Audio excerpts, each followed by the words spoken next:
Andrea, how many do we have online? 24. What was that? 24. 24, okay. I think that's Andrea too, so that makes 25. Yeah, we still have a few people coming in, so give us a minute or two more, and then we'll get started.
All right, let's go ahead and get started.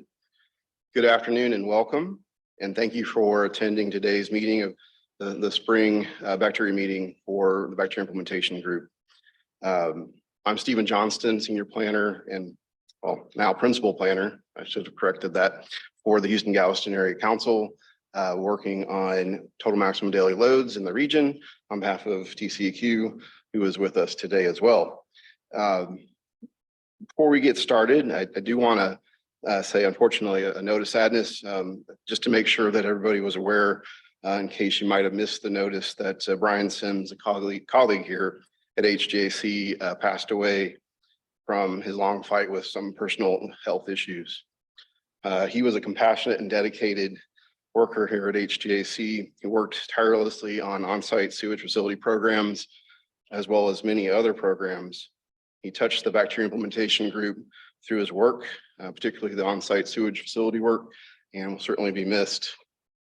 I wanted to offer up an opportunity for a personal time of silence and memory of Brian Sims, as well as have an opportunity to record that within our minutes, summary minutes, for perpetuity. So if you'll take a moment of silence for Brian Sims.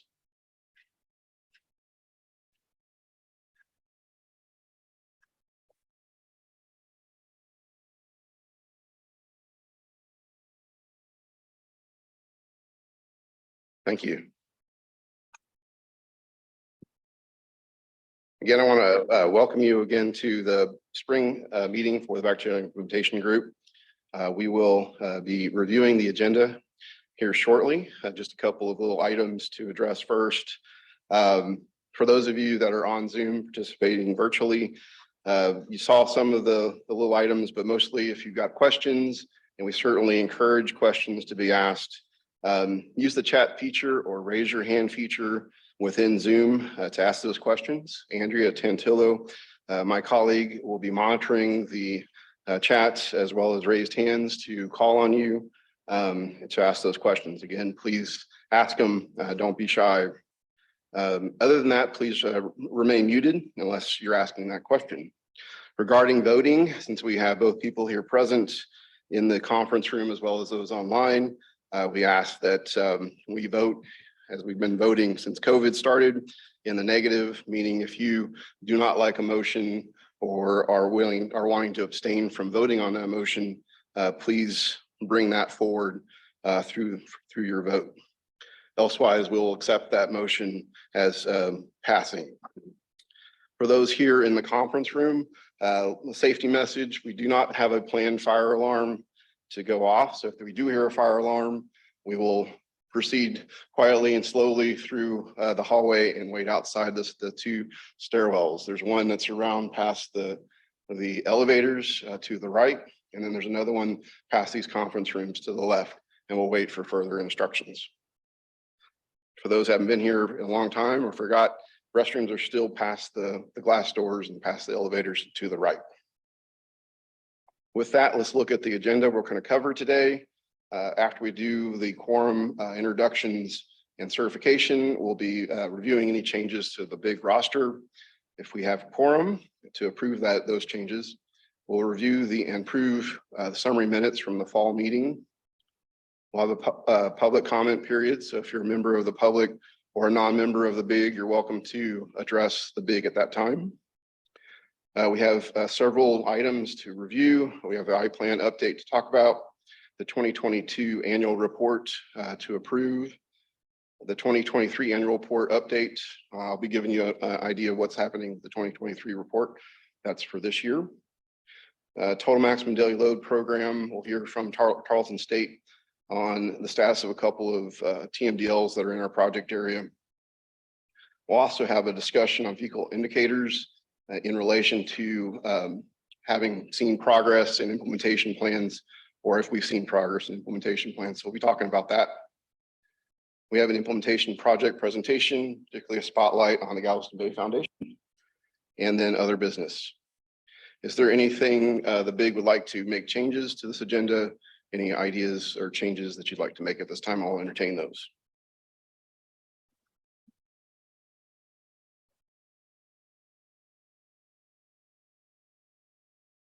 Anything in the chat, Andrea? Not at this time, no. All right, thank you, Andrea.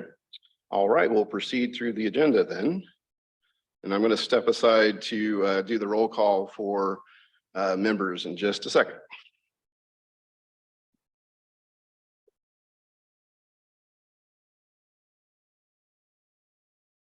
It's much easier to do it sitting down, so. Ralph Calvino, in person and present. Present. And Nugent Cotton for Harris County Pollution Control, or Lane Savage. Okay. Lam Tran.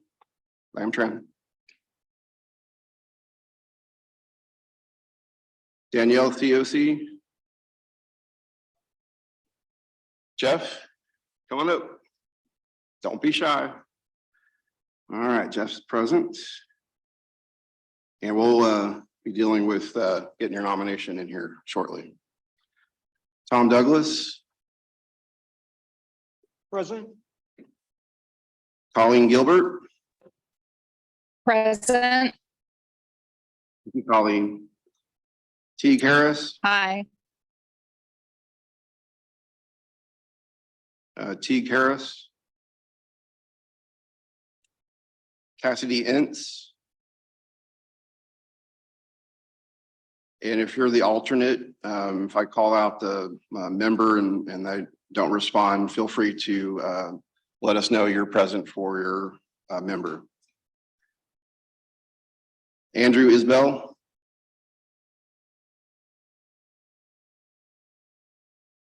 Carol LaBreche.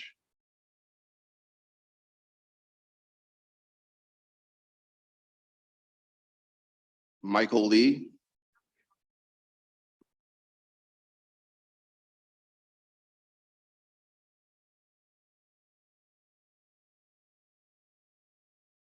Kathy McCoy.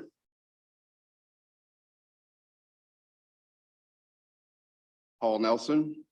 Present virtually. Thank you. Scott Nichols.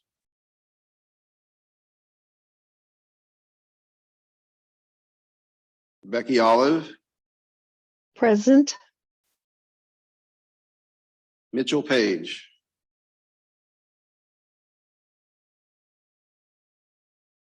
Linda Bahachek. Present virtually. Thank you, Linda. Sonia Phillips.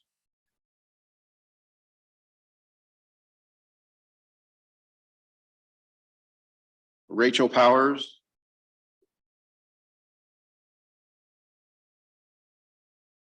Desta Taki.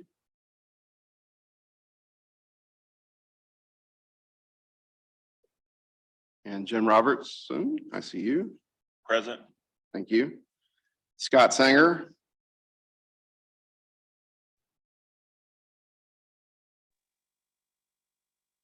Linda Sheet. Present. Thank you, Linda. Brian Chemesky. Present online. Thank you, Brian. Shane Simpson.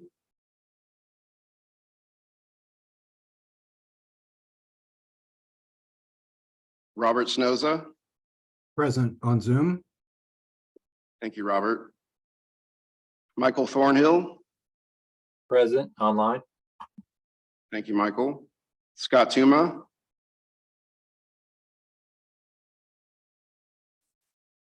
Joanne Wilson. Joanne. And Natasha. Present.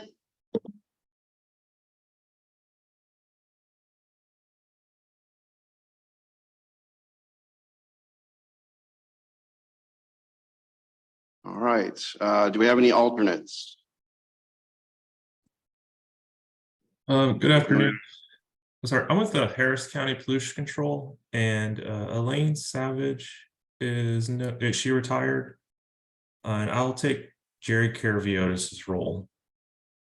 This is Chris And that's Bates. Chris Bakey. Yes, sir. Okay.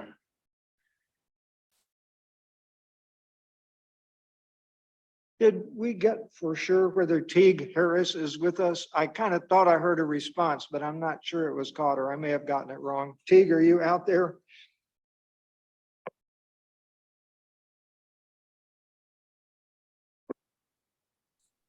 Teague Harris is not online. Okay. All right. We have. This is Becky Olive. I'm sorry. I didn't know if you got me or not. I'm online. I did not get you, Becky. Okay, sorry. I unmuted too slow, I guess. I should do. Got Marty Hughes online from Greens Bayou Coalition. And Steve, you have Liz Stone, the alternate for Okay. Scott Sanger online. Okay. All right, so I have to go down the alternate list just in case. I think we're short two.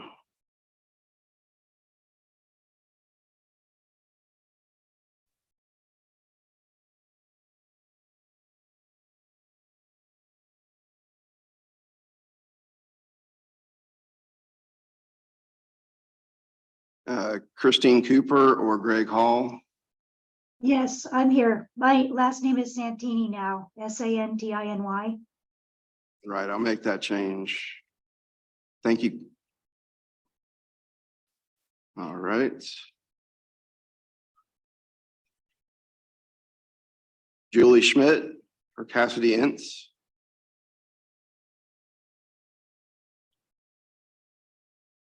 Lisa Montemayor or Carol LaBreche.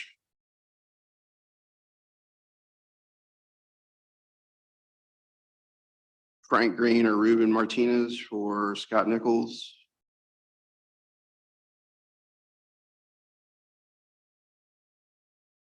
Susie Blake or Jody Hooks for Sonia Phillips. Charlotte Cisneros. Desta Taki.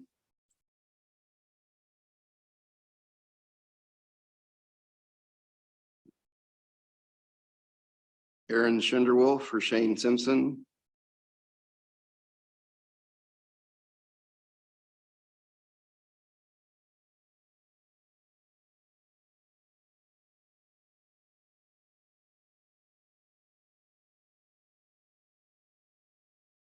All right, we'll see if we get one more. Currently 15. Yep. That's what we're dealing with right now. Thank you.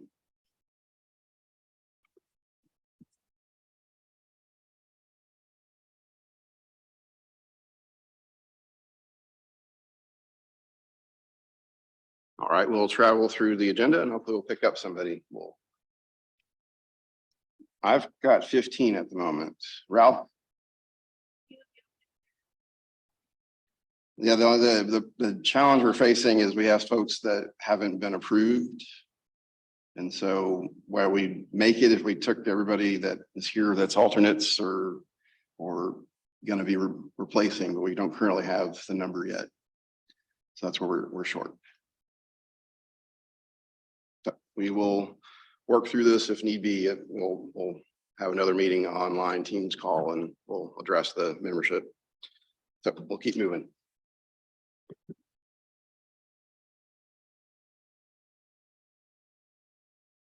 All right, we will just look at what the changes are for the roster updates. And if you represent a city or county or another member of the group that we're missing, such as the city of Lake City, let me know so we can make those corrections and update the list going forward.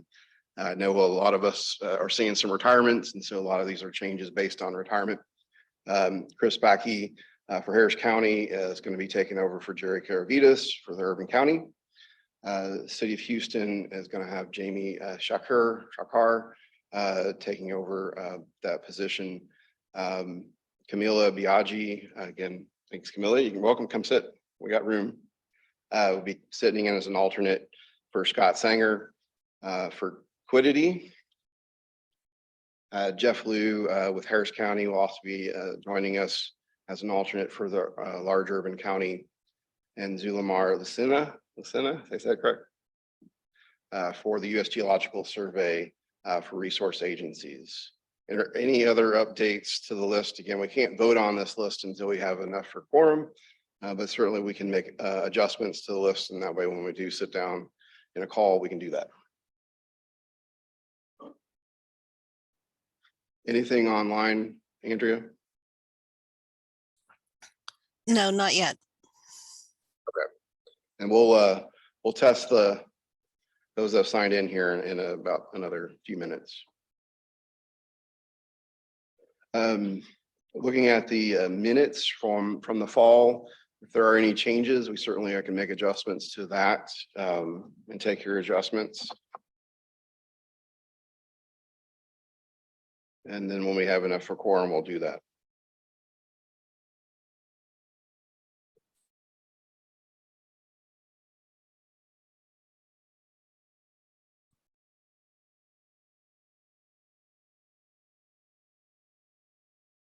I'll give you a moment to read the summary minutes again. That was put in your packet.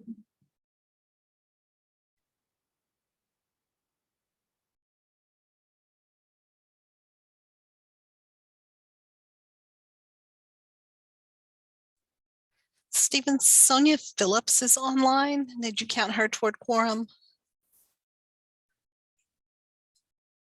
I did not, but that'll help us make quorum. Thank you, Sonia.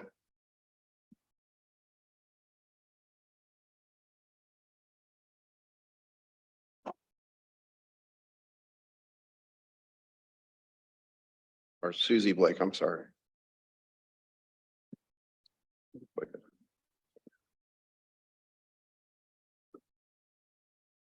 All right, so we do have quorum. Let me, I'll step us back to the alternates and change list, and we'll entertain a motion if there's no requested changes to this panel of lists.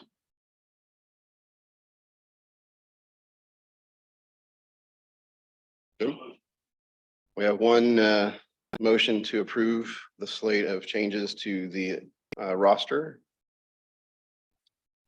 Recognize Ralph as the second. Any additional discussion for this item?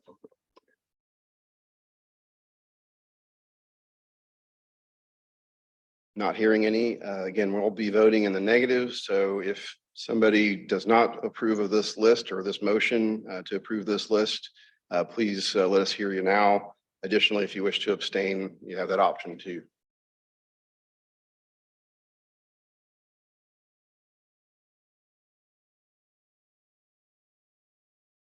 Anything in the chat, Andrea? No.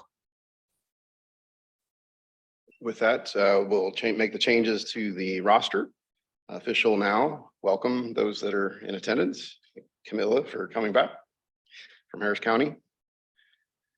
And let's go back to review of the minutes. If you've had a chance to review, I'll entertain any changes you'd like to make to the summary minutes.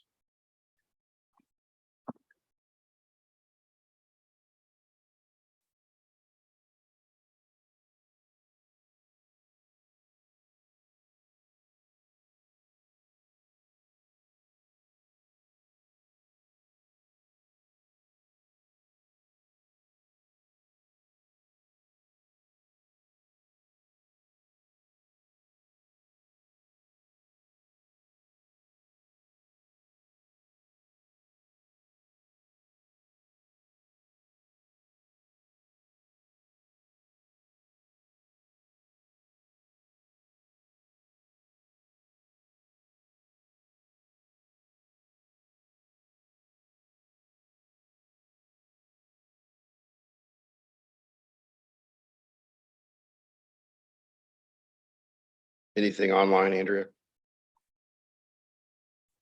No, nothing in chat and no hands raised. Okay, I will entertain a motion if you so choose. Stephen Brian Shansky made the motion to approve the minutes. And do I hear a second? Second. Tasha seconds.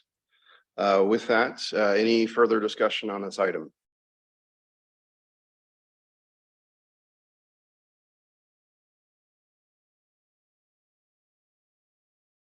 Nothing here in the conference room, anything online? Nothing in chat and no hands raised. Thank you, Andrea. With that, that motion carries. Moving on to public comment. Any member in the audience would like to make a public comment? Again, if you're not a member of the BIG, you're welcome to make a comment to the BIG. If there's somebody online that would like to make a comment for us, you're welcome to as well. Just raise your hand and Andrea will call on you.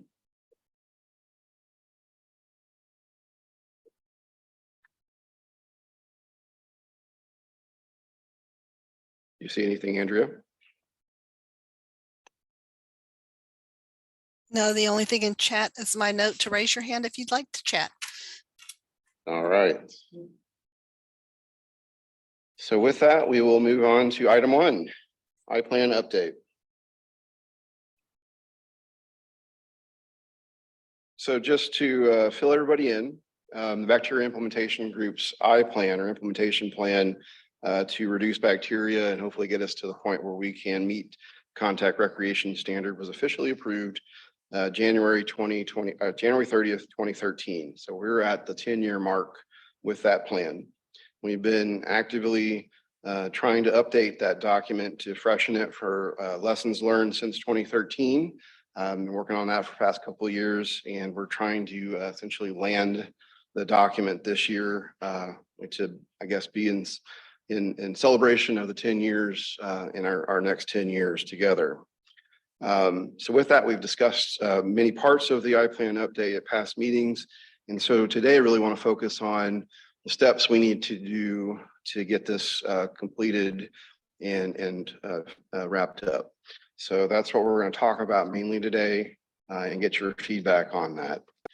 Just to help get us the framework for that, just a reminder, the document's essentially the same as the original I-Plan, with the exception of some changes and modifications to some of the activities. So there's still 11 strategy areas that we focus on as a group, but underneath those strategy areas, those activities are going to change a little bit, mainly with a focus on measuring milestones, those metrics needed, and monitoring assessments needed to help see us have information that we can hopefully evaluate really in a better fashion where we're at with implementation. Originally, the 9-element table was placed in the document to help us get 319 funding, and that didn't happen for a variety of reasons. And so we want to kind of really narrow our focus a little bit more under these activities on what we can actually accomplish in the next 10 years.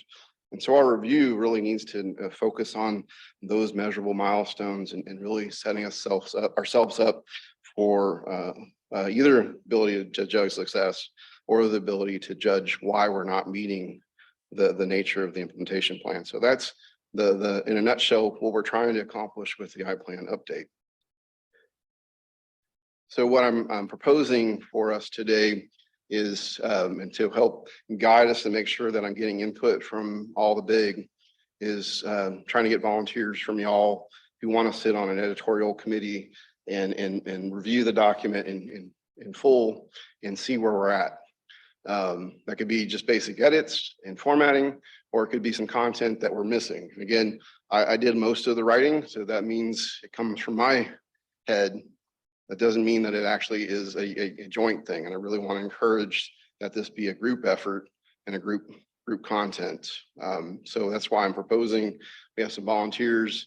I know we've brought this to the individual work groups, and that hasn't provided a lot of feedback. And so I'm trying to encourage that. So I'm putting my call out there for y'all if you have an interest and want to participate in that process.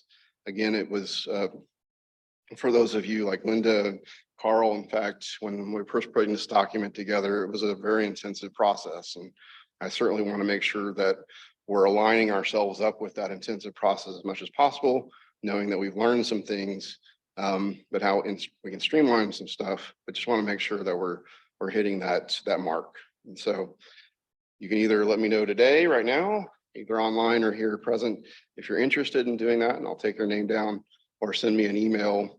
If I don't get any, I will be reaching out to people to encourage participation going forward, because we want to see this move forward. Any thoughts on that from the group?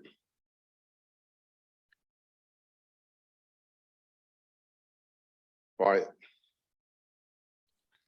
Stephen Brian Schminsky has volunteered to review. All right, thank you, Brian.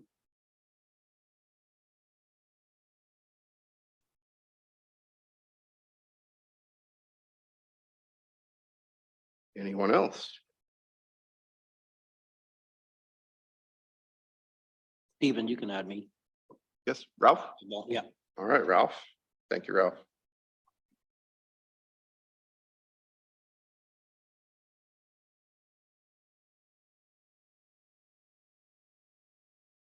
All right, so again, if you think about it and can get back to me, I'm not thinking about a lot of meetings. Obviously, we'd be doing this via Teams over the summer to really sit down and give you a chance to review it and then take your comments and address it as we go forward. So not hopefully too much time of your time. So,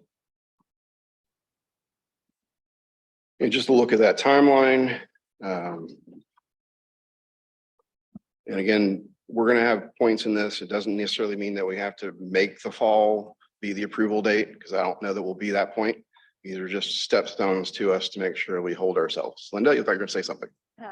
Yeah, I mean, I'm not volunteering. I'm asking for a specific volunteer. I think it would be really good if we could have somebody on that group who is part of the regulated community. Right. To make sure that we have that perspective covered. I agree. And that's, I don't know who that would be, and would be willing to volunteer, but will definitely be reaching out to the Joint Task Force, and I'll definitely be reaching out to some of the smaller MS4s. And if there are utilities like T. Harris and others that may have an interest, I'll try to do that. Was that? City of Houston, Harris County, I mean. Yes. Sure that They're on there. Yes, I agree. people who have experience with that side of it. And so if you're not hearing Linda, just want to make sure it's clear. She'd like for us to make sure we focus on any person on the editorial committee, at least have some focus, be an organization that has a permit with TCEQ, whether it's wastewater or stormwater, to ensure that that side is portrayed on our big. So, Hey, on Stephen, the this is Snowza. And yeah, when you send the email, definitely someone from our team will likely join, and I can't say who that'll be on our staff yet. So keep tuned to the outcome for that. But thanks for the call out, Linda. All right, thank you, Robert. So again, whether we hit the big and bring a document, then it's all going to be matter whether or not we hit the touchstones within each of the work groups and coordination policy work group, and if it's ready or not. I'm not going to make a claim that it will be. I just want us to kind of keep moving and put the burden on my shoulders to keep us moving, and that's certainly where it needs to fall. So that's my goal, at least, to have a document that we bring to the big, whether it's ready for approval or not. So this summer, again, form that editorial committee, June, July, start meeting and see where we go. Have work group meets, those work groups that meet, have them meet in July. And then the coordination policy meet late August to kind of go over where we're at and take a snapshot then of where we're going. There's a part in here where we'll be putting the document into a publication format. So that's not independent pieces, but something that we can actually start sharing. And so that'll happen sometime around September. And then working with coordination policy again to take a feel for where we are at with the document. And so where it gets at the point where we go to the fall meeting, we'll see. Any comments to this timeline?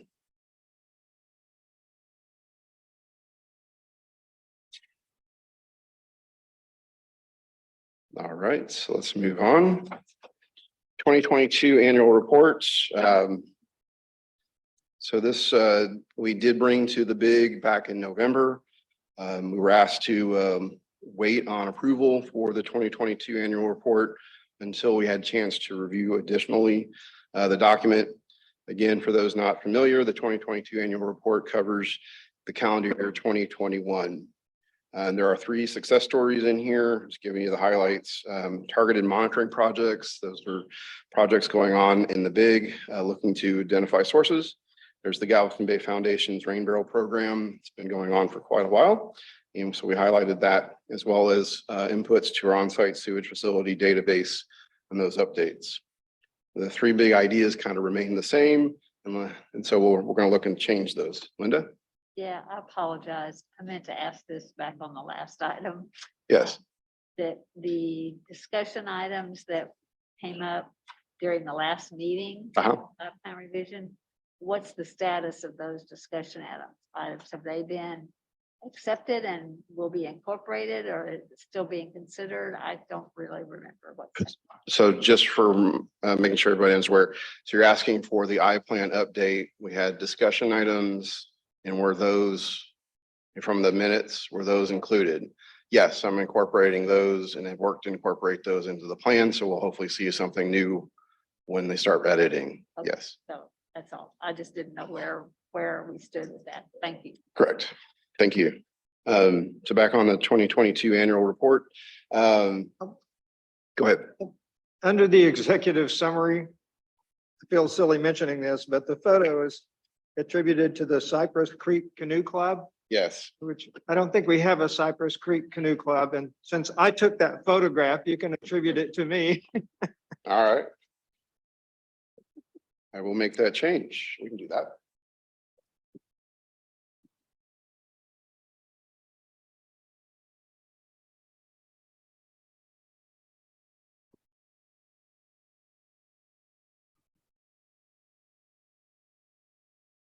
And I was going to talk about the trend line. We'll talk about that a little bit more when we talk about the indicator.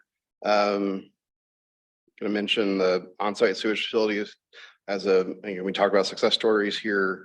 We had some changes that took place over the year where we added some 911 data to help us identify those unregistered OSSFs, as well as added Grimes County.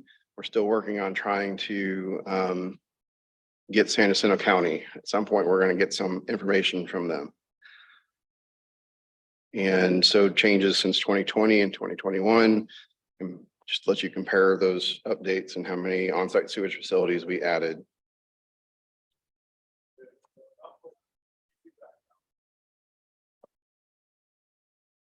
I'll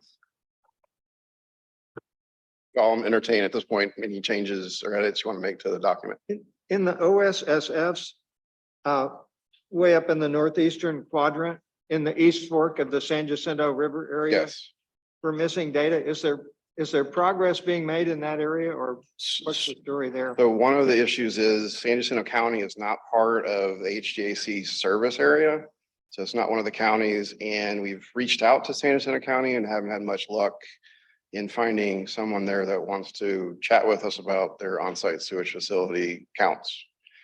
And so that part's difficult. One of the things we're going to try to do, and I'm getting with Rachel about, is maybe having a work meeting with San Jacinto County Commission, just to kind of see if there's some way that we can get that data.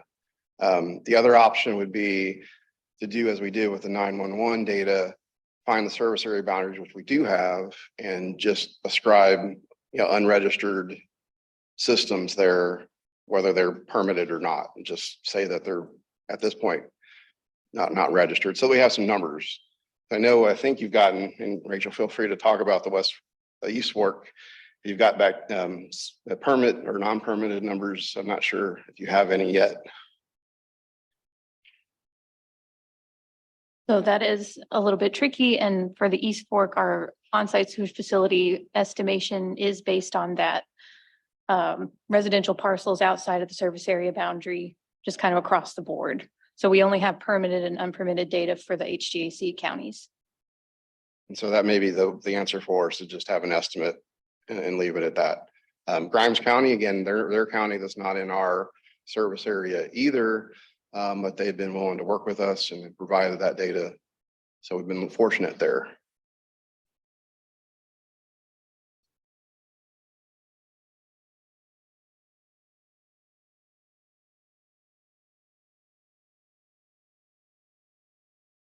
So is any additional comments? Just as a reminder, we brought this to the big in the fall, did not receive any comments after that meeting or since that meeting. And so I wanted to give us a chance to entertain the motion to approve if there's not any additional comments. I did make a note that we'll change the photo credit to Tom Douglas under that photo on page 4, and we can do that.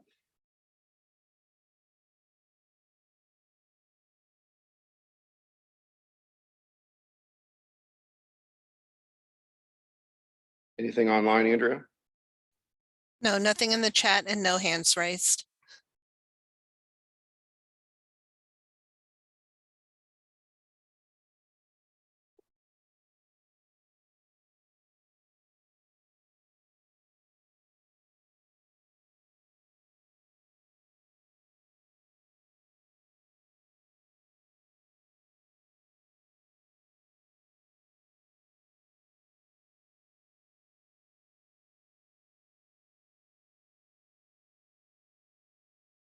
I'll give you one last call for any edits or comments.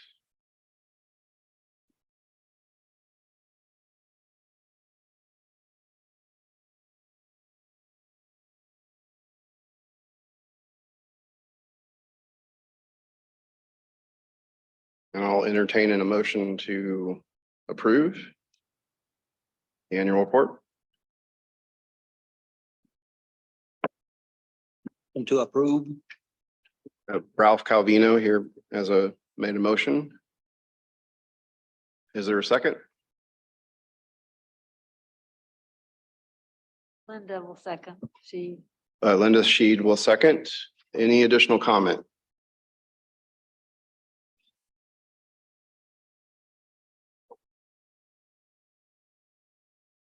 Anything in the chat? No, nothing in the chat. All right. Again, we'll vote in the negative. If there is a person that doesn't want to approve, please do so. If you wish to abstain, you can do so as well.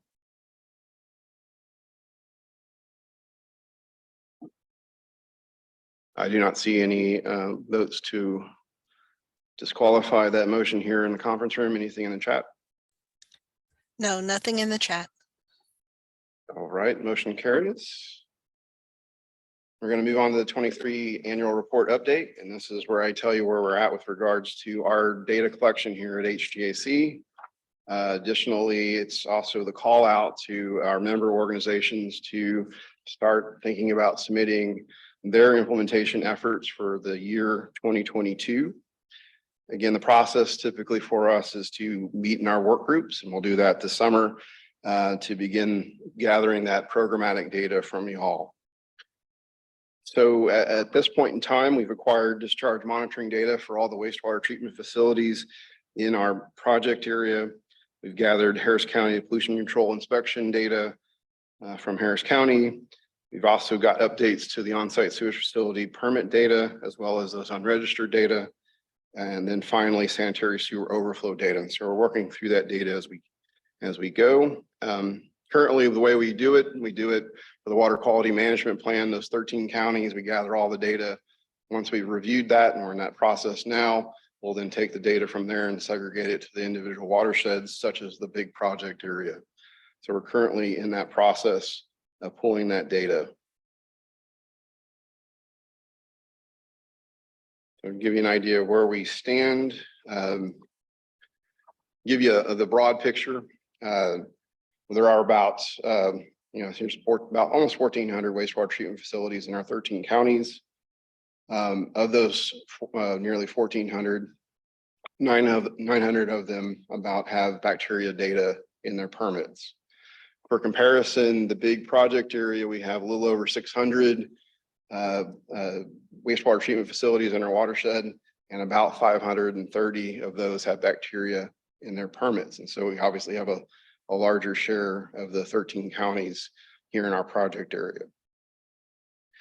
With that, when we look at those bacteria permittees that have wastewater permits for bacteria, when we look at that, again, we're still seeing about 97% compliance amongst all of those in those 13 counties.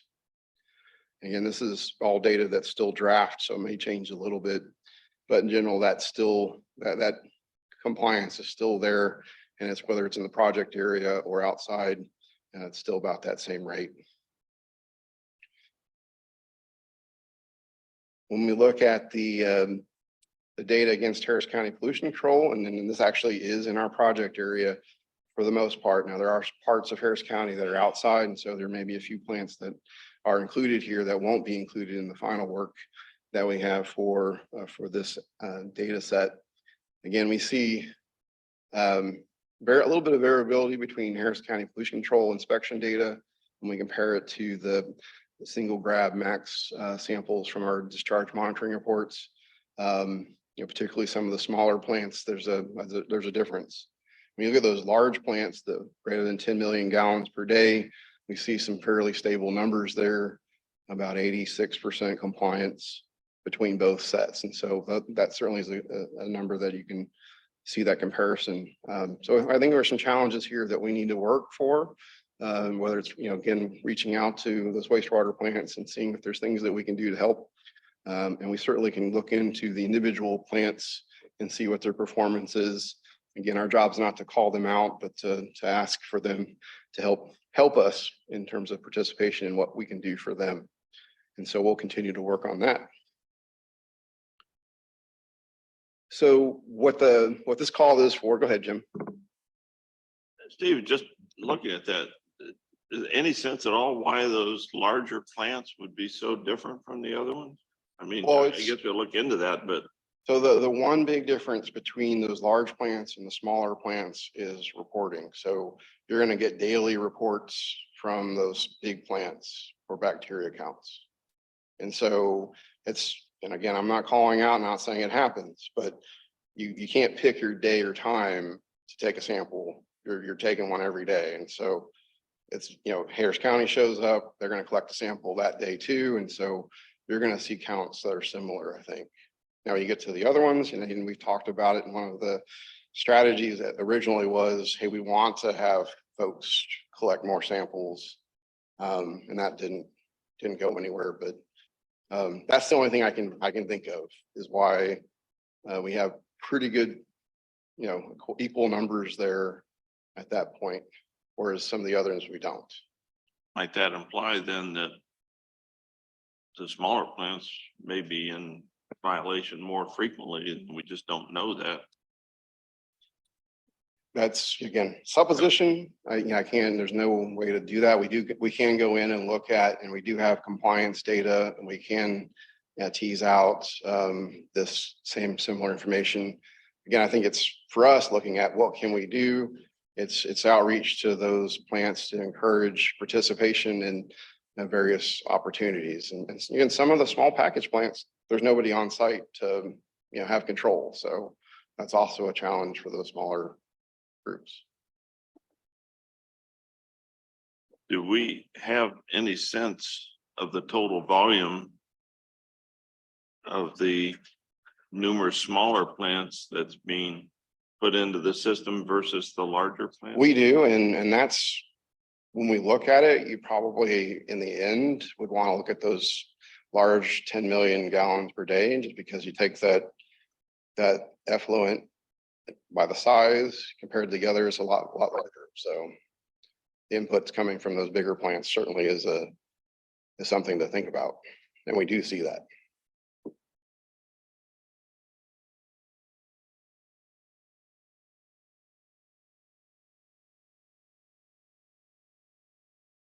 So again, at this point in time, we're really putting that call out for our partners to discuss the things that they're doing in their calendar year, again, 2022 for this report. We need to find at least 3 success stories. And I say success stories, I'm also saying challenges. So if there are things that we are finding difficult, I think we want to highlight those, because that again is still a success for us in terms of identifying things that we need to be working on. Are those 3 big ideas: sanitary sewer overflows, on-site sewage facility, stormwater, considering the continued development in this area? Are those still the 3 things that we need to focus on? Do we want to take up wastewater treatment facilities and say, hey, there's something here we'd like to focus on? So do we want to highlight those 3 things? Implementation progress. Again, we're going to be updating the implementation plan. I'm hoping to maybe make this annual report be a parallel to the update. So look for maybe some changes there. Again, revise the document look to be coinciding with a new implementation plan. So those are kind of things we're looking at for this 2023 annual report. So along those same lines with the I-Plan update, we're going to meet with the work groups in July. We'll be working to draft on the draft document in July and August, again, soliciting any further data from y'all, going to the coordination policy in late August, and then any revisions and edits to the document will take place in August and September.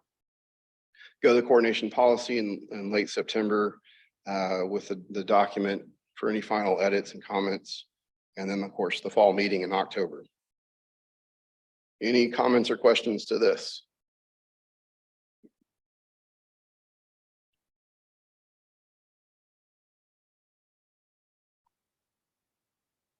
Any comments in the chat? No, nothing in the chat. All right, thank you, Andrea. All right, with that, we're going to actually turn this over. You'll get a reprieve from me. We're going to be talking with Jimmy Milliken, Institute of Applied Environmental Research at Tarleton State. He's going to give us an update on their efforts to address 2 TMDLs, one in the Lake Houston watershed and another in Jarbo Bayou. Jimmy, are you ready? Yes, I'll get my screen moved over. All right. Bless you. Okay, Stephen mentioned I'm Jimmy Milliken with TIER. I'll be giving a brief presentation today over some TMDL projects that we're assisting TCQ with in the Lake Houston and Jarbo Bayou watersheds. These will be addenda type projects where they're going to be added to already existing TMDLs. The TCQ project manager for this is Nicole Reed.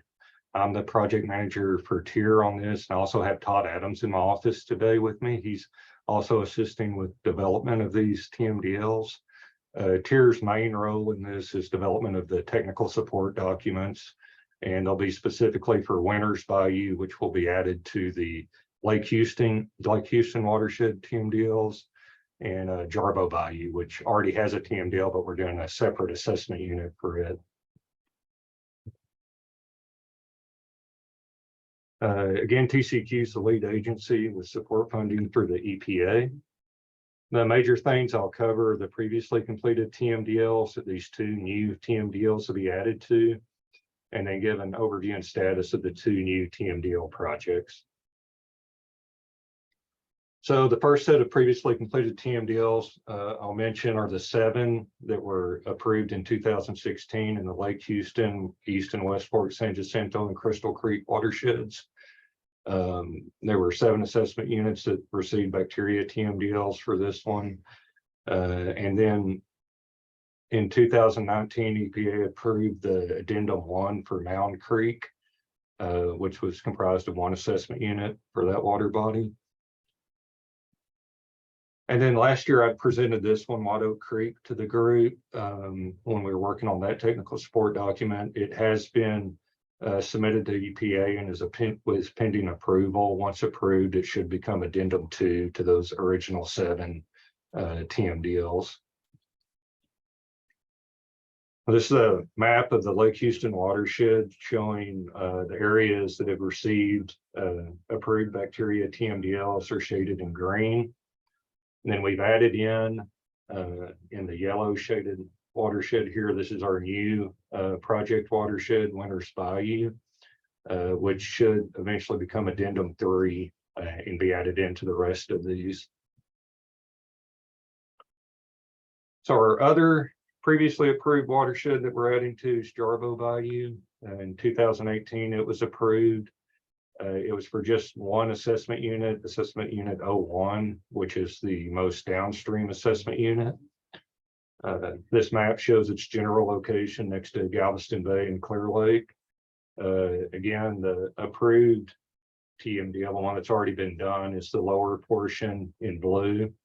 Our current project TMDL is in red here. It's the upper portion of Jarbo, assessment unit 2. So that was the previously approved. Now we'll talk specifically about the new TMDL watersheds. The first one we'll discuss is Winters Bayou. As I mentioned earlier, that one will be added as addendum 3 to the 7 TMDLs in the Lake Houston watershed. The approach to be used will be the flow duration curve approach, which is the same approach that was used in the previously approved TMDLs. So within Winters Bayou, there's 5 monitoring stations where E. coli has been collected over the years, and these were used in the overall assessment of the support or non-support of the contact recreation use. Each monitoring station will have a flow duration curve and load duration curve developed for it, and will be included in the technical support document. But really the monitoring station of concern for the TMDL development will be the most downstream station 21417. This will be the location and the basis for all the TMDL allocations, all the calculations that are done, and stream flow estimates will all be based at that location. So if we look at the integrated report for 2022, when Winters Bayou was assessed, it was found to be a non-support of the primary contact recreation use, which of course has the criteria of 126. The geometric mean from those 5 sampling stations ended up coming out to 164. So that's why the TMDL development was implemented on this water body. So looking specifically within Winters Bayou at some features within the watershed as it pertains to the TMDL development. And again, this is stuff that'll be in the technical support document. Some of the features will receive load allocations. Others are just going to be mentioned in the technical support document as potential sources of impairment. The first we look at are any permitted dischargers within the watershed, and Winters Bayou does currently have 2 of those. One is an industrial facility, the one to the north. The other is kind of a combination, but it does have a human component in it. With the current permit limit for E. coli of 63, which is what's commonly put in this area.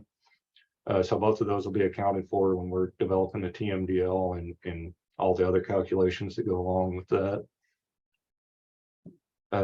Another portion of the TMDL we look at is areas that are within the jurisdiction of stormwater permit regulations. Winters Bayou is very rural. So there's not any areas that fall within the urbanized area, which means there's no areas that fall within any type of MS4 phase 1 or phase 2 jurisdiction. We were, however, able to find one facility, a concrete production facility that's located within the watershed that has a general stormwater permit.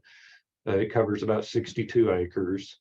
So that's what we will allocate as part of the waste load allocation in the TMDL to regulated stormwater, which amounts to only about 0.06% of the watershed. So it'll be a small allocation, but it will be a number greater than 0. The remaining 99.94% will go to the unregulated stormwater portion of the watershed. This is the type of information that'll be in the technical support document. This is a population density map just showing that it is rural. It's not densely populated. Most of the area is 0.01 to half a person per acre, with a little more densely populated areas up towards Huntsville. But for the most part, it's very rural. Land use shows the same thing, mostly forest and pasture hay land cover. We'll also use this land use when we refine livestock numbers and wildlife numbers that are included in the report. And those numbers, again, they're not allocated any type of load. They're just mentioned in the report as potential sources of impairment within a watershed. H-GAC provided us with some layers for on-site sewage facilities.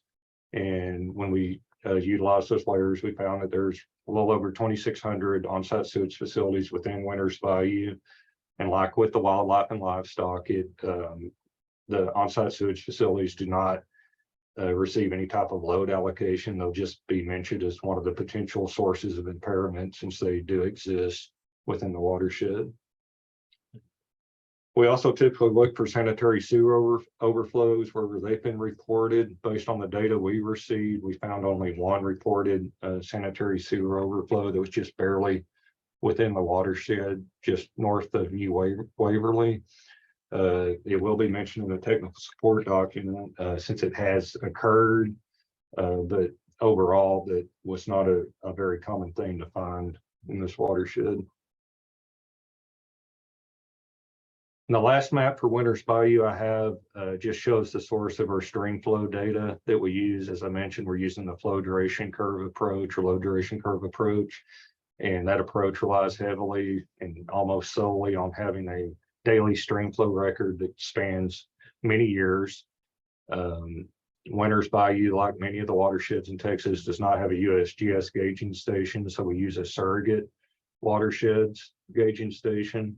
And this one worked out fairly well because Peach Creek has a USGS gauging station with a sufficient amount of daily stream flow records that we could utilize. So it's in close proximity, and even the size of the watershed is pretty comparable to that of Winters Bayou.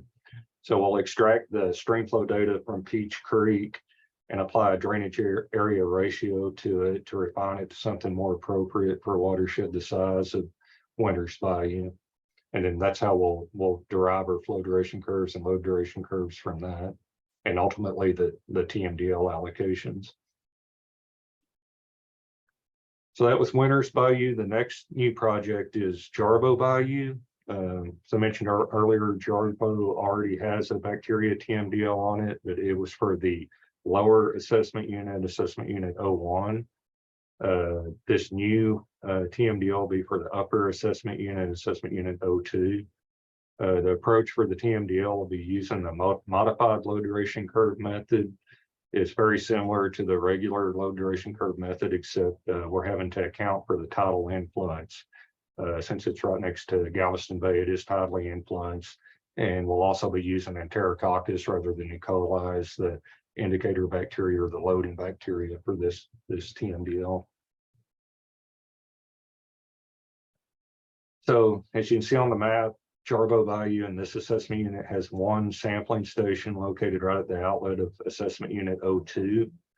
That'll be the source or the basis of where our TMDL calculations are made and the low duration curves are developed. So that's there, and that's the station that was used, of course, for assessing that it was in non-support of the primary contact recreation use. For Enterococcus, that criterion is 35. And based off of 22 samples collected at that station, the geometric mean ended up being 127. So that's what has caused the need for TMDL development in Jarbo. So just like with Winters Bayou, we'll look at some of the key features within the watershed. First, there's no permitted dischargers within this assessment unit, so no wastewater treatment facilities. However, the TMDL does allow for a future growth component to be utilized, which allows for, the chance that if a wastewater treatment facility is ever developed within this watershed, that future growth component can help absorb that discharge basically, or allow an allocation for that discharge. And that's going to be based off population projections, which are actually fairly low for this area. This is a map showing that the entire watershed's within either phase 1 or phase 2 MS4 coverage. So it's all within an urbanized area. Typically, when we have this, we'll still allow for some of the area to be within the non-regulated stormwater portion of the watershed. And that portion is typically the stream itself.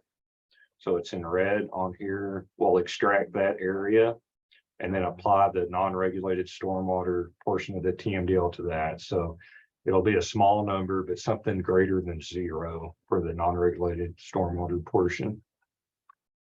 And then the rest, the 99% will be all under regulated stormwater. The population density map's quite a bit different than the Winters Bayou one. This one is more densely populated. Most areas somewhere between 6 and 14 people per acre, with numbers as high as 20 to 60 people per acre. So it is very developed, and the land use shows that. Any shade of red is basically anything from open space developed to high intensity developed in the watershed. For on-site sewage facilities, again, H-GAC provided us with some layers on known on-site sewage facilities. And when we used that, we found that there was about 10 that were within the Jarbo's assessment unit 2. Again, these won't receive any type of load allocation. They'll just be mentioned as potential sources of impairment. And then my last slide is showing where we're getting our stream flow data from. Jarbo, again, has no USGS gauging station or any other gauging station located on it. So we have to use a surrogate watershed for our stream flow data. The one that we found that had a sufficient amount of daily stream flow data that we could utilize was on Dense Bayou to the northeast.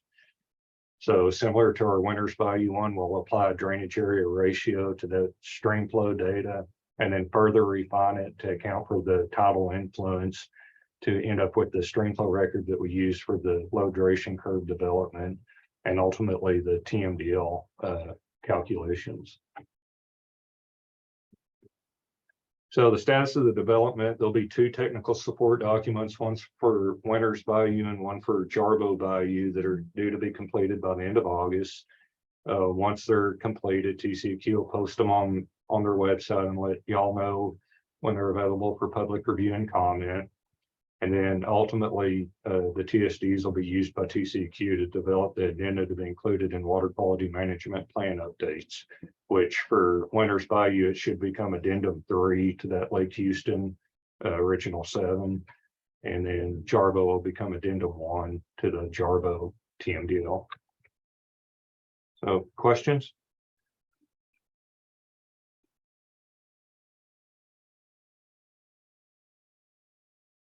So we'll open it up to any questions for Jimmy and Tier. Yeah, I had a question about Winters Bayou. Yes. It of course empties into the East Fork of the San Jacinto River, and there's a watershed protection plan in the works at this time for the East Fork. Is all of that data available to the people that are working on the watershed partnership for the East Fork? Which data are you talking about? Well, Those would be the water quality data for Winters Bayou. Yeah. They went, Whenever I obtain data such as that, I get it straight from TCEQ's website. So it should be available. okay, thanks. And I think, go ahead, Rachel. I think you're going to talk about it. So I was just going to confirm, Tom, that we use the Texas Commission on Environmental Quality data for Winters, for Boswell, Neblets, and the actual East Fork of this San Jacinto River. But yeah, we get all that data from TCEQ. Gene, looks like you got a comment. I have a question about the data the flow data you're using on Winters Bayou. I know there is a gauge there, USGS gauge on Peach Creek, but there's also been 5-6 years worth of instantaneous flow data collected by TRIs from Sam Houston State University. Did you or do you plan on or will you compare that data that's been collected against the gauge data to see if there's any change in there or if it's consistent?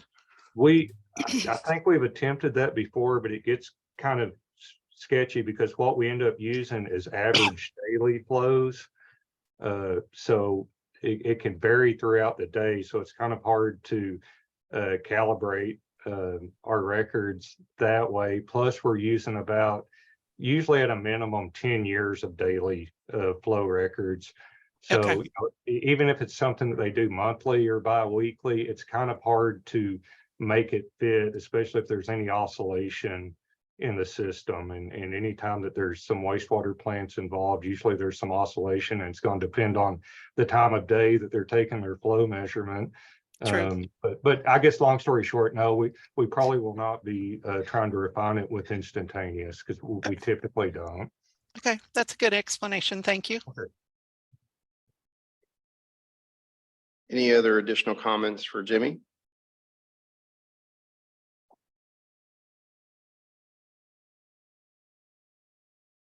Andrea, am I missing anything in the chat?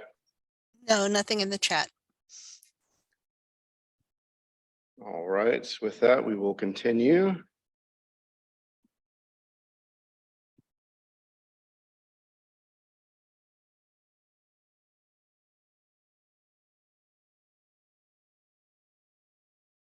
Thank you, Jimmy. We appreciate your report. So with that, we're going to shift to item 5.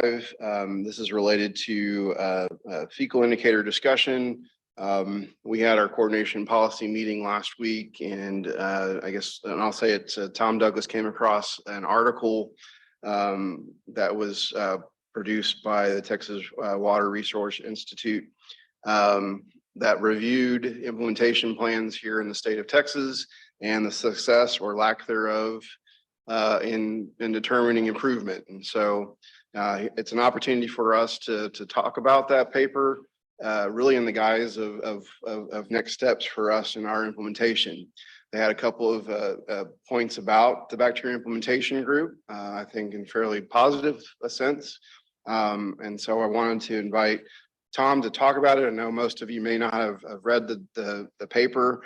It is available. I think Andrea is going to put the link online for those of you that may not have it in front of you. But rather than have us sit here and talk about it or read it, I'm going to have Tom give us the kind of the cliff notes of that paper and help maybe generate our discussion and get us started.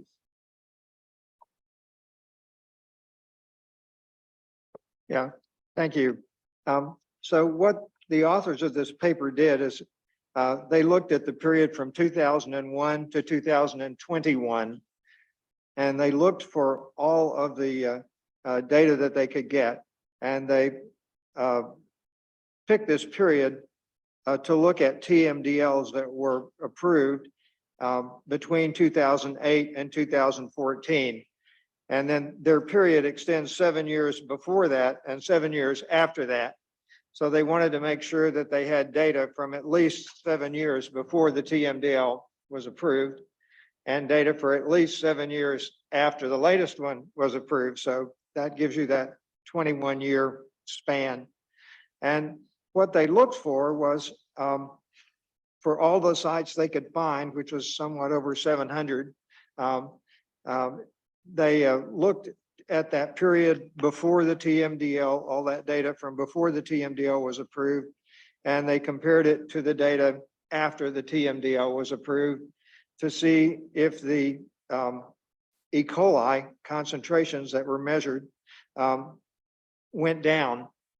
And what they could not find any significant trend that things were any better after the TMDL was implemented than it was before. That's the main finding of the paper.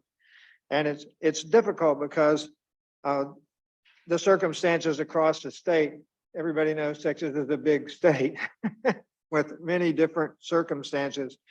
So it could be easy to lose a signal. And I think they had a 60-odd% chance of seeing a difference if it amounted to 40%, which is a pretty big change. Also, flow is variable, and everybody knows that the load varies with the flow. So they undertook a regression method to regress against flow and take out those factors that were due to flow. So they tried to adjust for flow.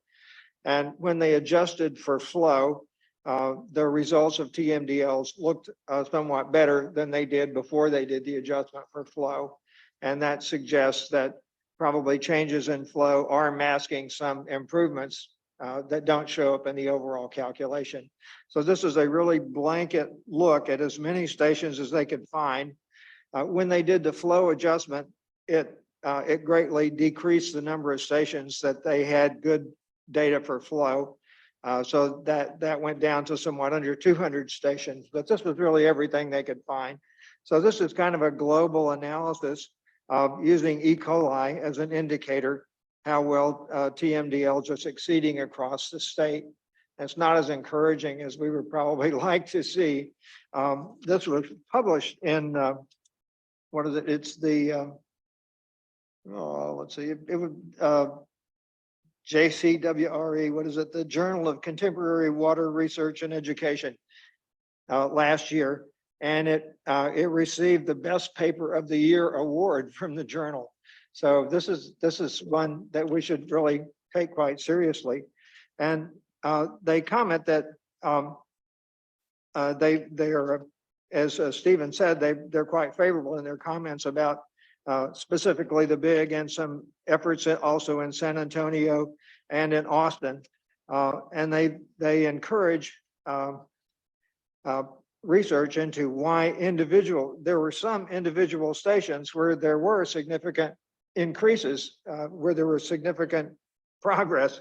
And they encourage research into why those have been able to make progress. And they pointed out that in the Houston area, some were able to hold the line where it was, and that was in itself probably an achievement because there's been increased urbanization, increased population, increased impermeable cover. So those are worthy also of exploration. And I brought this paper up because it really is a large view of how we're doing with TMDLs. And that period, interestingly, the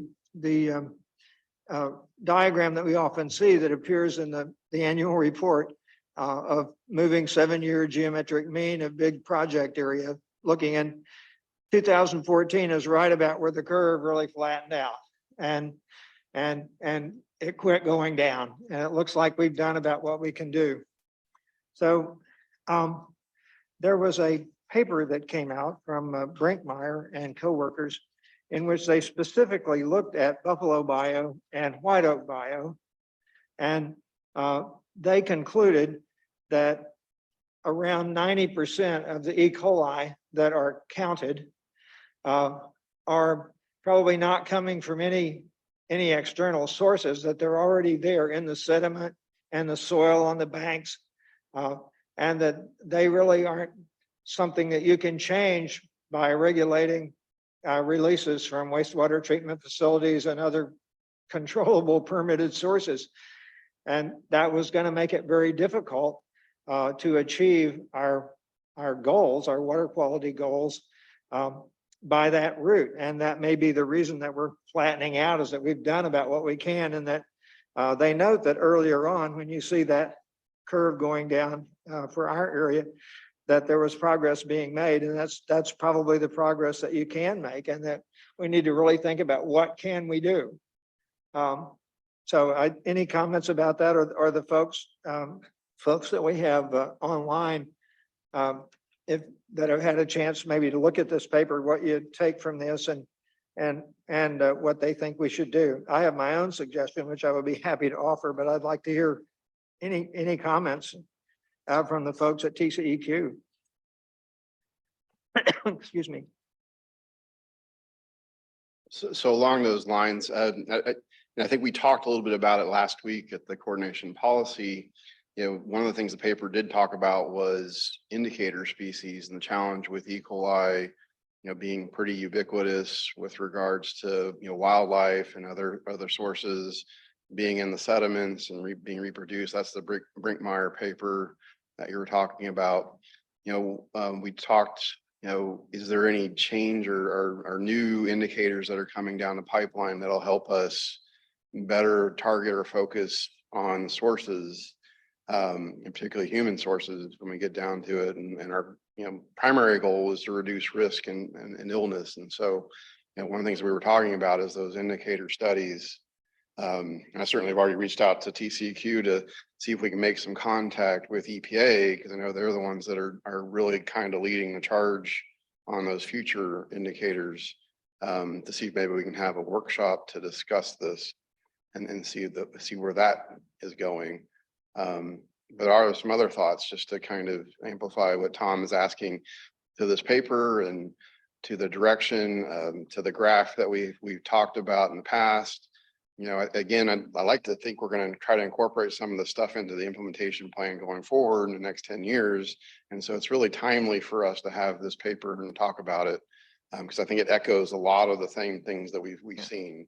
You know, challenges with ambient monitoring, not really being able to pick up or identify improvements, as well as maybe having more localized monitoring. And I know the phase ones, the joint task force, they're being asked to monitor their stormwater and monitor. And so maybe let's get delving into that data might help us a little bit better. So there's some opportunities to think about as we look at this paper that may be going forward that we need to try to address. And so let's open the floor. Is there any other comments to the paper? Comments to bacteria indicator species? Any thoughts on this? Yeah, so with respect to a workshop, and I think that's a great idea. There are sort of three, I haven't spoken with these people, but we have some people that I think could offer valuable input.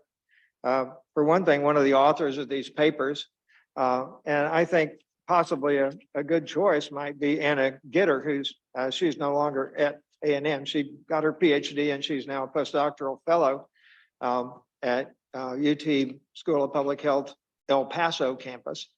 But I think that she would really have really valuable input, or one of the other two authors. A second person is, I believe it's Michael LaFontaine, I think is his name. He's at UH Clear Lake, and he's been using some much more up-to-date molecular DNA-based methodology that I think could be very valuable. And he's in our area and has been participating some on the watershed protection plan for Clear Creek. So I think he would be an excellent person to have participate. And a third one I would suggest is at UT San Antonio, and his name is Dr. Kapoor, and he has applied up-to-date DNA-based technology to the Cibolo Creek watershed in Kendall County, Texas, and has run that side by side with indicators for E. coli and Enterococcus, with which we're all very familiar. So I think that's a really valuable contribution. It shows it can be done. So I have really kind of gone through a lot of this. And a problem that we face is what comes up in that paper, that a huge fraction of the E. coli that we can see in the water, there's nothing we can really do much about. And they're probably not due to recent fecal contamination. Some believe, it's been argued in the literature, that the most common E. coli variants in those streams that they haven't recently naturalized, that they may have actually evolved separately millions of years ago. But that's not known for sure, but it's debated in the scientific community. So our main goal, as Stephen pointed out, is to protect human health. And what is the best way we can do that? So using E. coli as a measure of potential water contamination has been used for a little over 100 years. I think it was actually started up in 1904, best I can remember. And so it's tried and tested. From and we your own personal experience, right? Huh? From your own personal experience, right? Sometimes I feel like it. But I have, anyway, I did a one pager on this. And I don't, if people could stand it, I'll read it. I hate it when people read things, but there are a number of points and I know I'll forget some of them. So could you guys stand that if I do? It's a one pager. Tom, we have a question in the chat. I wanted to make sure that it didn't get away from what you were talking about, if that's okay. What, she wanted me to post it? No, she's got a question in the chat. Oh yeah, sure. Just in case it applies to what you just said and not what you're going to say. So the question is, does the dog waste from public trails next to streams have an impact?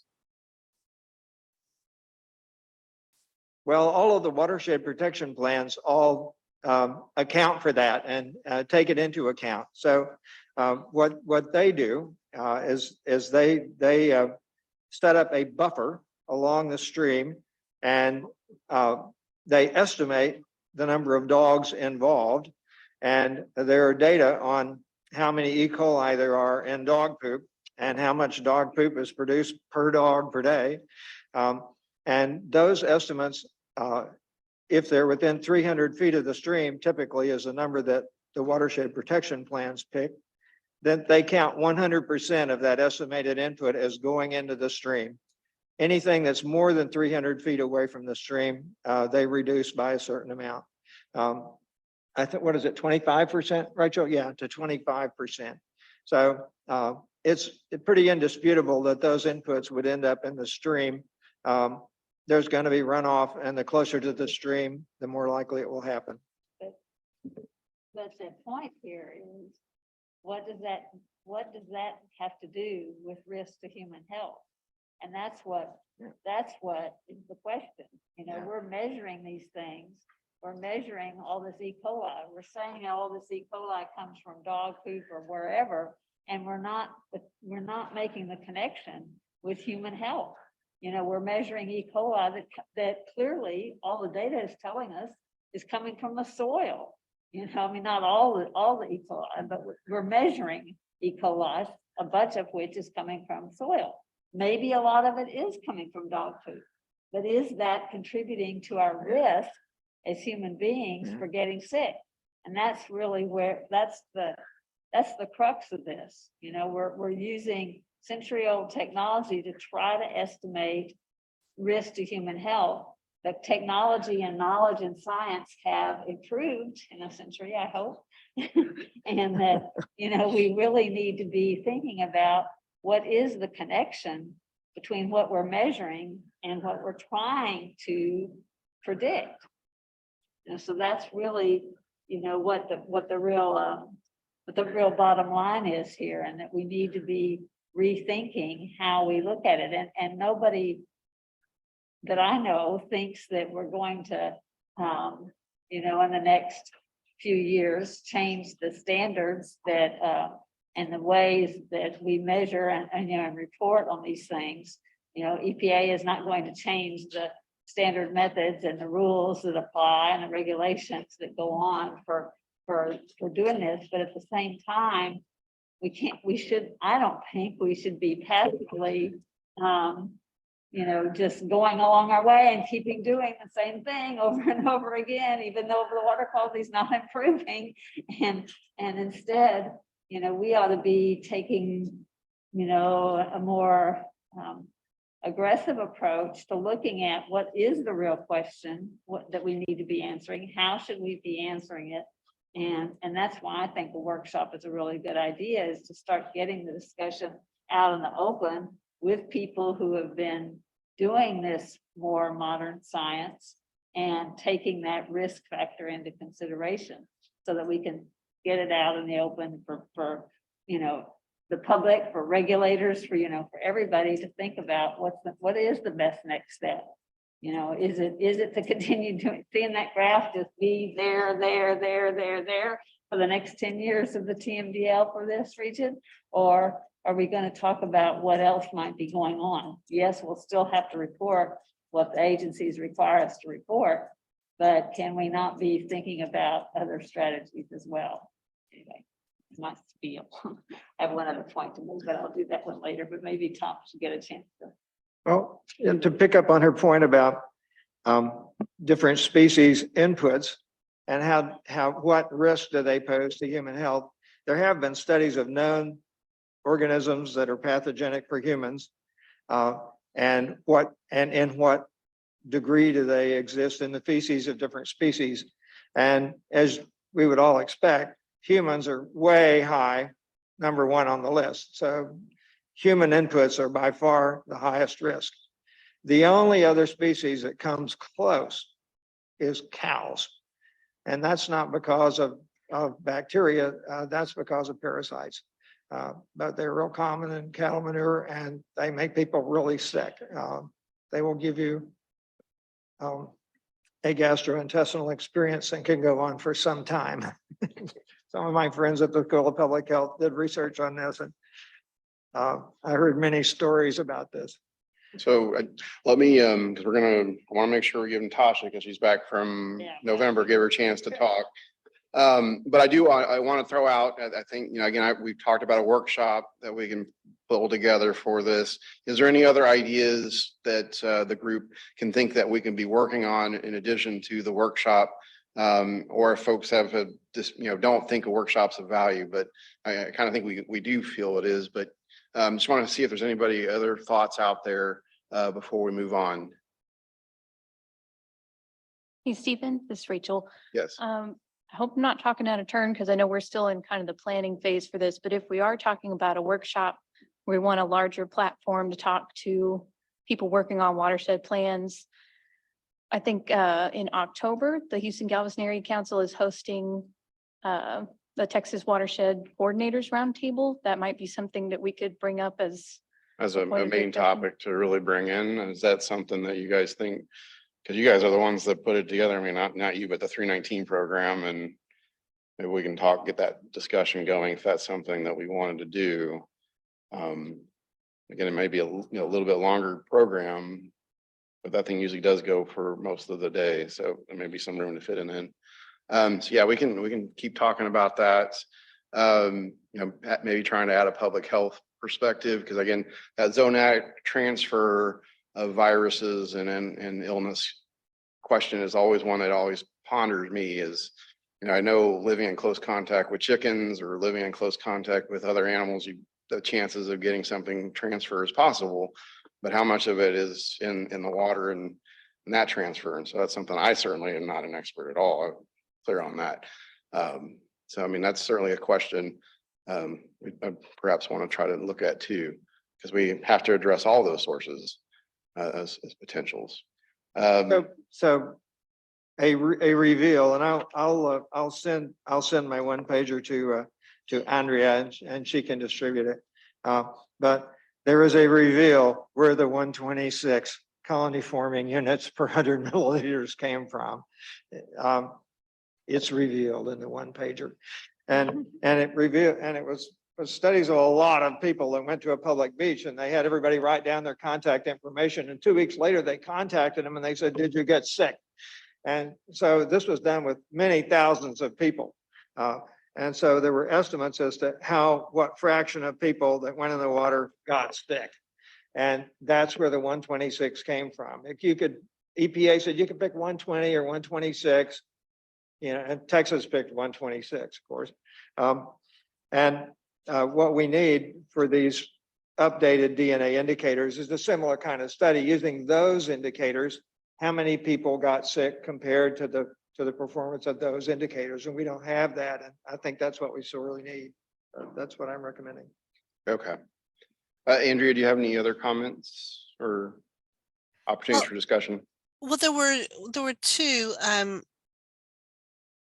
Mr. Graziano said building public trails next to streams is very harmful, which seems like a good conversation starter, as well as Miss Santini said, very well said, and totally agree, but I'm not sure who she's agreeing with, if it's Mr. Graziano, Linda, or Tom.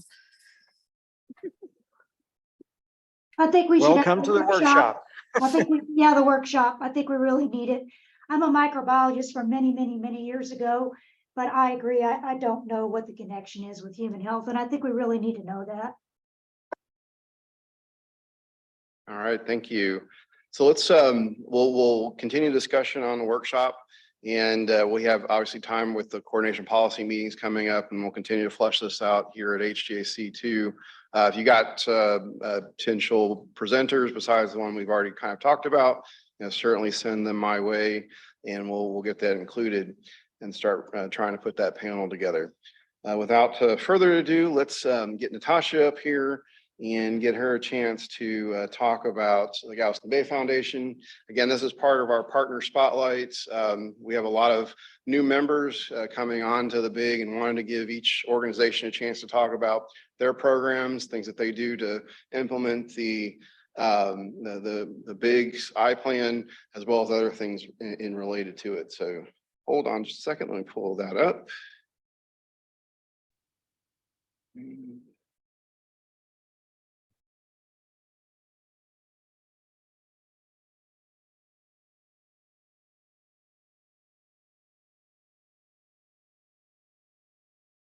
There you go. Thank you, Natasha.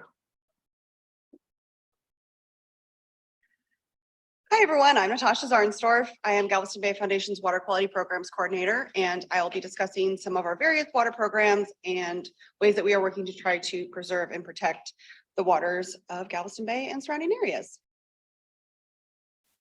So for those of you who do not know, Galveston Bay Foundation is a nonprofit organization whose mission is to preserve and enhance Galveston Bay as a healthy and productive place for generations to come. We envision a future Galveston Bay that is brimming with vitality, connected to people, and contributing to the community in every possible way.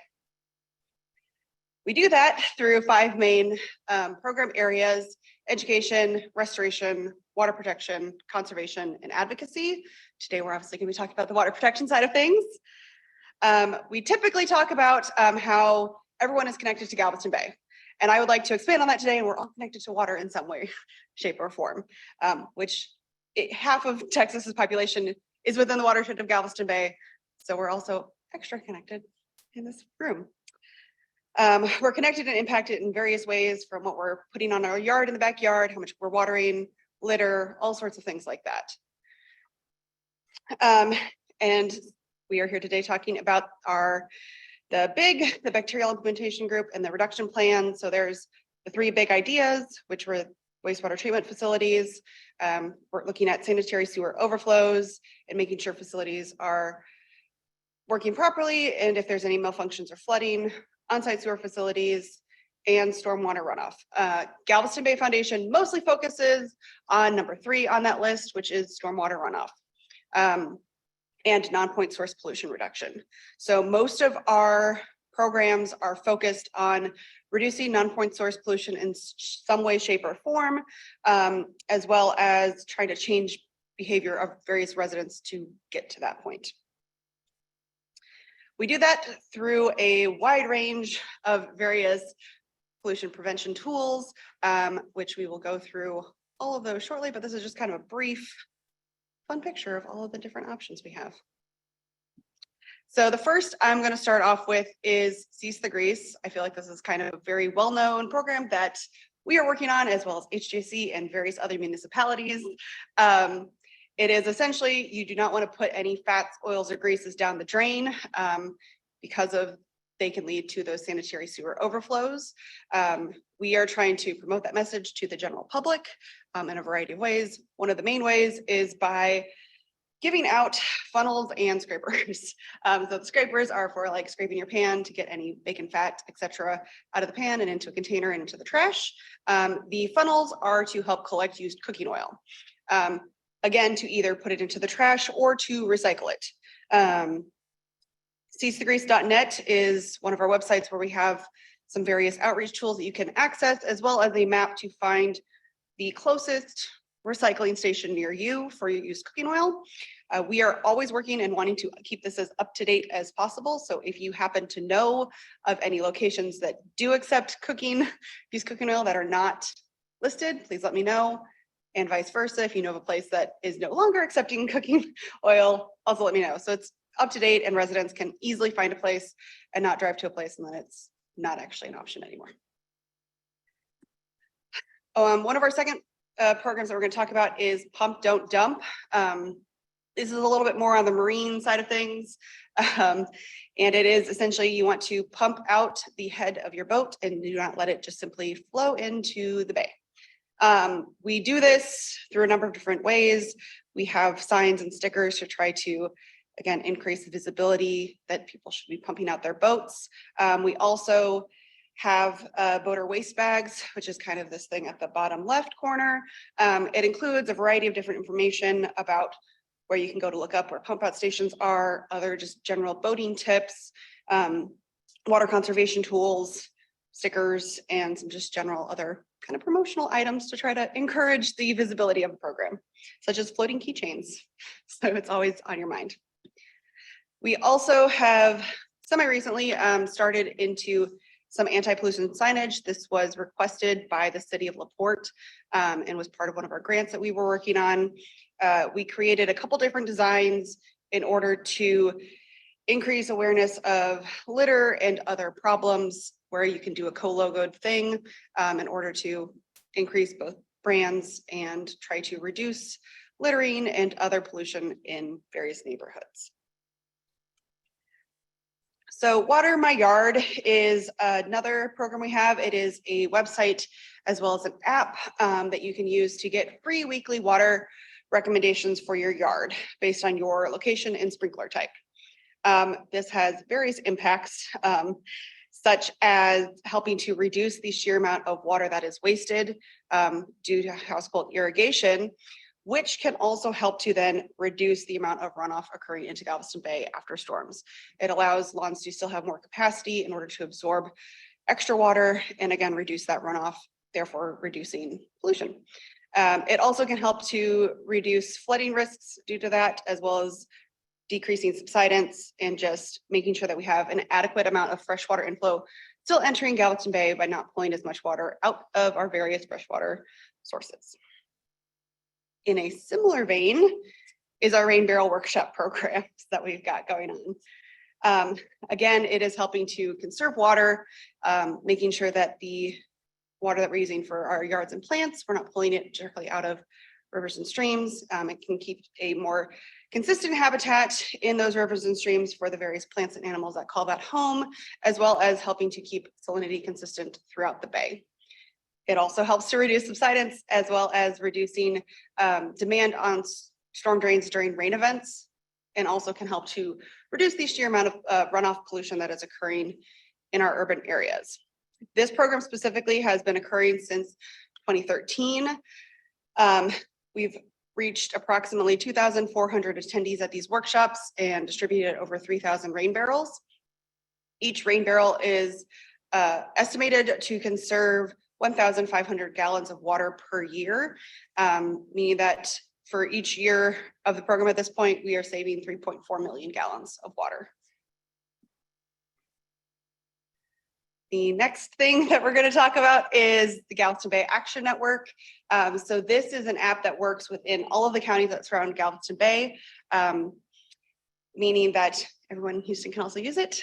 It is a way for you to submit any sort of pollution issue that you are seeing, such as all of the things listed here. I mean, you can go from just boat sewage or like an abandoned vessel all the way to dog poop, which is one of the things that we care about and here, as well as any other sorts of issues that you're seeing. Again, it works in any of the counties. It's an easy mobile friendly website. You just submit your report on there based on your location and pollution type you select. It automatically gets sent to the proper authorities to be dealt with. One of the main things that we see getting reported on here is litter and debris. And that leads into the effects of trash. You might not necessarily always want to tie that back to water quality, but it does have impacts there. It also has impacts on tourism, reducing cost of cleanup, as well as being unsightly for recreational purposes. It's dangerous to various wildlife due to entanglement, ingestion, and all of those sorts of things. It also increases flooding risks, again, by clogging storm drains, as well as blocking light and clogging flow in rivers and streams themselves. Trash also can leach chemicals into the water. There's also been recent studies showing that there's actually a connection of transport of various pathogens on litter and debris, which means that it's increasing the spread of various pathogens in our waterways, which no one wants. So to help with this program, besides GBAN to mark down different various locations people are seeing this, we also have our marine debris program. This focuses more along our, again, coastal shoreline, since that's the majority of the places that we work. But we go and we remove debris, record what type it is. Is it fishing line? Is it a piece of cardboard? Is it a plastic bottle? What is it? We record that information. We put it onto the NOAA MD map. On their data viewer there at 7 different sites monthly. We also go out and collect microplastics at our KEMA office headquarters to see which types we're finding out there. We find a lot of nurdles is one of those.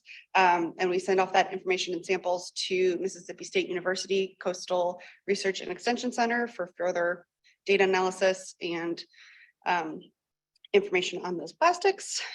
Also with the nurdles, we do nurdle surveys along shorelines to help to inform the public what nurdles are. Most people don't know what they are when you talk to the general person. And again, all of this is used for research and engagement and IDing locations that need help with whether that be cleanup or prevention ideas. And again, we care about those trash because of the potential human health impacts from the pathogens being transported on them. Besides all of our non-point source pollution prevention tools, we also monitor the water quality of Galveston Bay. We are part of the Texas Stream Teams, which is H-GAC is also part of them. We've been part of it for 10 years. So any sampler who is part of that goes out and they get various water quality indicators such as water temperature, air temperature, dissolved oxygen, pH, salinity in our case, or conductivity if you're in a freshwater system, turbidity and depth. We also look at various observational things such as is there an odd odor, color, weather, tide stage. We also measure Enterococcus bacteria in our samples at certain locations based on if our volunteers are willing to do that, which is a very useful tool. We input that data onto SwimGuide to let the general public know what we're finding in terms of samples on the shoreline and help them make a better decision on if they would like to go swimming or not. We also put all of our data onto our website data viewer. These are a list of all of the sites that we currently monitor under Galveston Bay Foundation around the Bay. And if you would like to, again, view any of that data, that is at our water quality data viewer at waterdata.galbay.org. This is an example of what the swim guide looks like. So this again has it's kind of like a Yelp review for water quality, essentially. It's just a very quick glance on what is the current and historic values of water quality at a site, just for bacteria. So we look at the Enterococcus and we put that on there.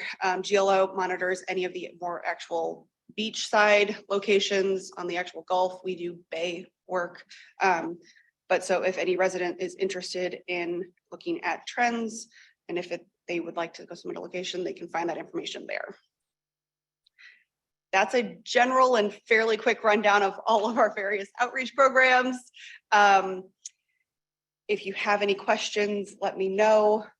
And thank you. Thank you, Natasha. One of the things that comes to my mind for the G-band, how successful have you all been with getting those organizations, agencies that have, some jurisdiction to respond to those complaints? Or It depends on the jurisdiction. We've had some great success. We've also taken up some of the more litter issues and done cleanups in response to that. But some other organizations that we've been partnering with, you don't necessarily get as immediate of a response, which is unfortunate, but we are working to try to fix that and find better contacts and update that list to make sure that everything is accurate.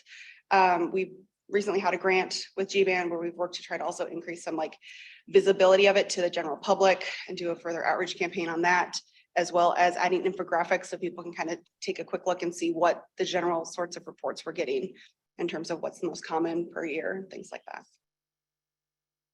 any questions for Natasha? Tom? Yeah, about G-band, a really good aspect of this, and I think you covered it, is that for most of us, most of the time, if we see something, see a fish kill or something like that, depending on exactly where we are, we may not know really which agency to contact. And Galveston Bay Foundation has done the legwork on this. So if you submit your report to G-band, they'll know who to send it to, and they will do it. And not only will you know that you did something good, you will get a little map tack on their map for having done so. So there's a reward to you. So I think that's a great program. Thanks. We are also trying to follow up with the current level that we've got of reports to see what the result is and just kind of follow up on that and see if we can get a result and see to update the map on it being resolved. Any comments, Andrea, from the chat? Jean has her camera on. I thought that meant maybe she wanted to make a I comment. thought I put my hand up. Okay. I just wanted to ask, would you please explain the NERDL program? So we go out and we do NERDL surveys as part of NERDL Patrol. Typically, we integrate these into a larger cleanup event. Nope, Such what's as a our NERDL? Adopt a Beat. What are the NERDLs is what I'm meaning. NERDL I'm not is sure if everybody knows what it is. Okay. Let me see if I have a picture of it to help. The one right before that. You had a picture of containers. Okay, well, we also have this here, which has some NERDLs on it. So a NERDL is a pre-production plastic. They are tiny, little lightweight. They look kind of like a little ball or a fish egg. They are, again, the pre-production plastic. So you take that and then that gets shipped off to be turned into your water bottles and any sort of other consumer plastic item. They can escape in various stages of the production process and fall into the environment. And because they're very lightweight, they spread very easily. If you look at the NERDL Patrol website, you can see the map of Galveston Bay and how many reports we've gotten, which is a significant amount. So we try to integrate, again, those NERDL surveys where you take 10 minutes to see how many little bitty NERDLs you can find in that 10-minute increment and record that data back to NERDL Patrol so it's more information about where we're finding them and how many. Again, we try to do it at the large events so that way more people get exposure to what a NERDL is.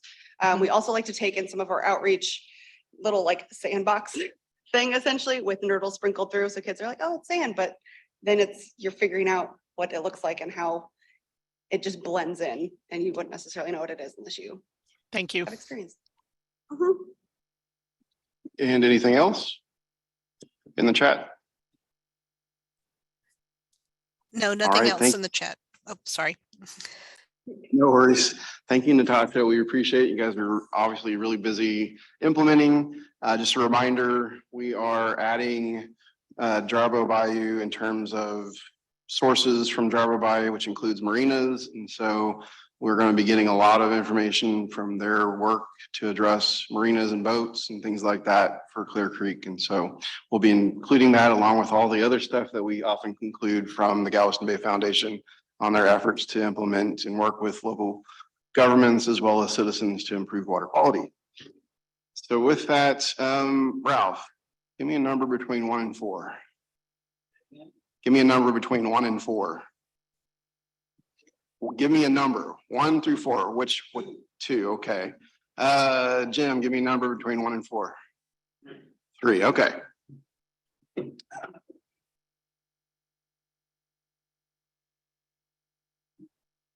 So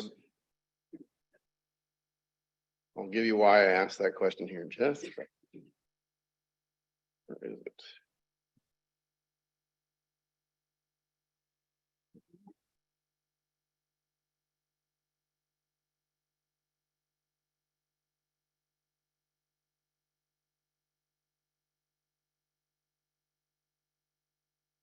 All right.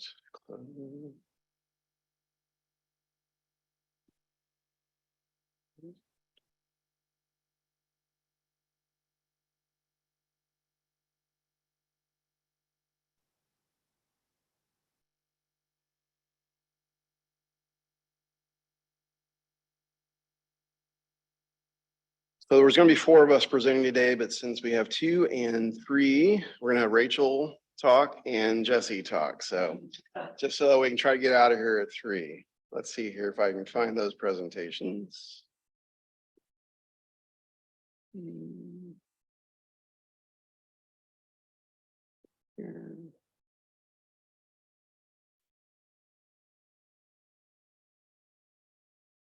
So Gene, you're off the hook. All right. Take it away. All right. So I'm just going to talk to you about some of the active watershed protection plans we've got going on here through the Houston-Galveston Area Council. If I can find my full screen, there we go. Okay, so a lot of you are probably very familiar, especially with your extensive knowledge of the implementation plan through the bacteria implementation group. But watershed protection plans are very similar to total maximum daily load implementation plans. However, they are non-regulatory adaptive management roadmaps that are kind of based on some of the data that we've collected from the region, but they're also really heavily informed by local stakeholder knowledge. And so these plans are developed actually by stakeholder partnerships of people from the watershed areas that we're focused on, so that we can kind of target the concerns that are relevant to those communities. So the active plans that we have right now are going on in Clear Creek, which is the water body down kind of on the border between Harris and Galveston and Brazoria counties. It's indicated on the little inset map on this slide. This is a really densely developed watershed, so it's almost completely built out. So that kind of sets it apart from some of the other plans that we're going to look at. This project was initiated in 2021.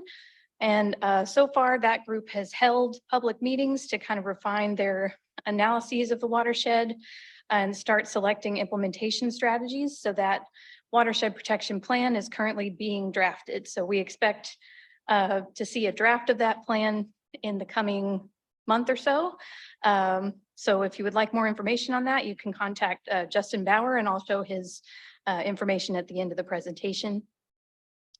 We're also doing a project on the East Fork of the San Jacinto River. So that does include its tributaries, Winters Bayou, Boswell Creek, and Neblitz Creek. This is a much more rural watershed compared especially to Clear Creek, as this passes up through San Jacinto County and covers a lot of the area that's overlapping the Sam Houston National Forest. So that sets it apart from some of our other plans.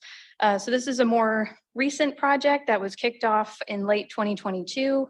So far, we've held public meetings to review some of those preliminary technical analyses, but we're still in the phase where we're trying to get enough information to estimate the actual bacteria loading in this watershed to select the appropriate implementation strategies moving forward that we're going to incorporate into the plan. So I'm the contact on that one, Rachel Wyndham. I'll show my information in the next slide, or the last slide. And then finally, I want to talk about a new implementation project that we're kicking off this year. So this will actually be the kind of culmination of some different watershed protection plan projects we've done in the past here at the Houston-Galveston Area Council. So this will combine the watershed protection plan work of Cypress Creek, Spring Creek, West Fork, San Jacinto River, and Lake Creek, all of those watersheds together. We're kind of calling that the West Lake Houston Basin, that we're going to actually have some funding to start implementing some of the measures in those watershed protection plans.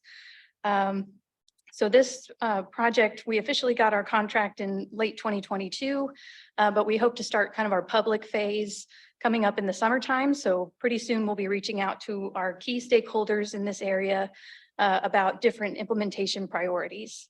And of course, we're happy to help support outreach and education in this area as well. So if you've got any hot tips about any efforts that are already taking place in this watershed, please let us know how we can amplify those efforts. And you can contact me for that project. And before I wrap up, I just wanted to kind of bring it home. How does this relate to the bacteria implementation group, or what support can we get from you guys? And really just help us support these implementation efforts. If you know any key partners that we need to be in contact with, please share our information and get us in touch with people active in these watersheds. So as promised, here's our more information tab. You'll find the contact information for Justin Bauer, who again is connected to that Clear Creek project. My contact information is also listed here, as well as some of our other water resources staff that can get you pointed in the right direction. So thank you. With that, I will turn it over to Jesse. And we'll try to get these presentations up on the web as well. And Natasha, are you okay with putting the presentation? Perfect.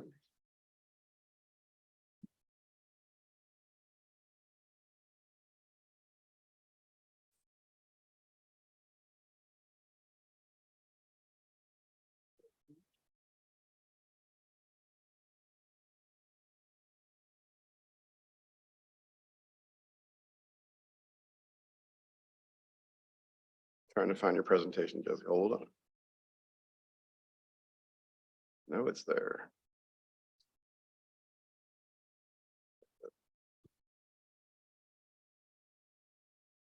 Are you all able to see the presentation, green infrastructure?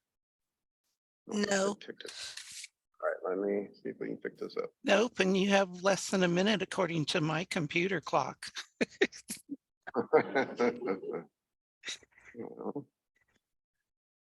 We're trying, hold on.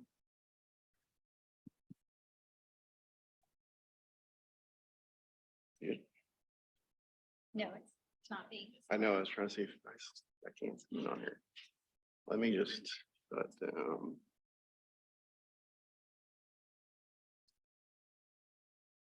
Was it? I don't mind. I know. Don't know why it's not showing up. They're trying to find that one. He's trying to share that one. Oh, let's just share the screen and pull it up. Let's do this. There we go.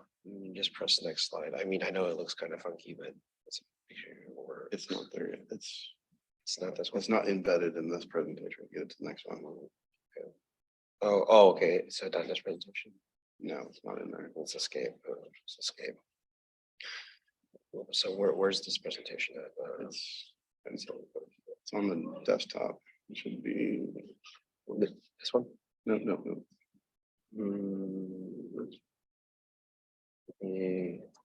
It's not the CE one, right? No, it's that one. June? No. Follow me. Sorry, I'm just trying to help you find it. I know. So between these two, it's right here. It's that one. No. Oh, yeah.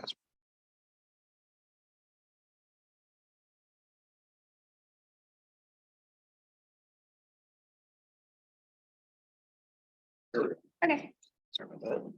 All right. So it is quick, I promise. So my name is Jessica Theus, and I'm just going to give you a very brief introduction and kind of overview of where we are on the H-GAC's Green Infrastructure Project. So there it goes. So the purpose of this project is to create a prioritized list from data, whether it be raw data or summary data, looking at water quality, various nutrients, flow characteristics, trying to bring in as much as possible in terms of cost and maintenance to green infrastructure practices. So Ideally, we would like to look at local data so that we can bring this recommended list to the Houston-Galveston region. However, due to possible limited data sources, we're also evaluating state and national data that have components that are similar to our region, at least in terms of precipitation or soil.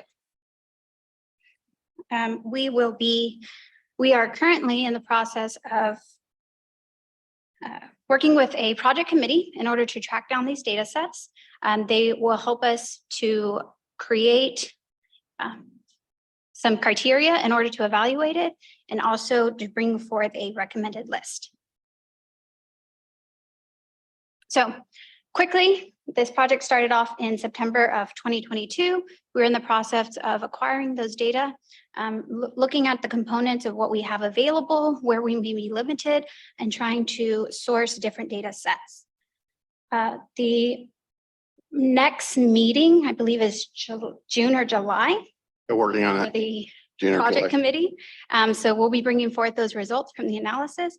And then in the fall, we'll be trying to do some outreach efforts in order to bring forth that recommended list. There will be a workshop in late fall, I believe. And then also final updates and a report will be due, I believe, at the very end of this year. Yes. Yep. Okay, so that was super quick. But if you have any ideas, or recommendations for this project, you can go ahead and contact any one of us on the project team. So Stephen Johnson, myself, and Rachel Wyndham. And that is all I have for you guys. And Jesse's going to be taking off some time in July. So if you got anything for Jesse, you need to that you want her to get accomplished, you might want to reach out to her now.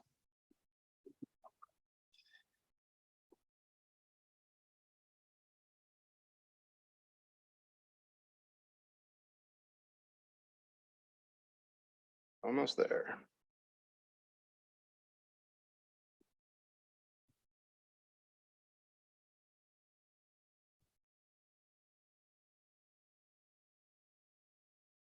So we are at the little bit of roundtable, let you know what is going on here at HJC in terms of meetings.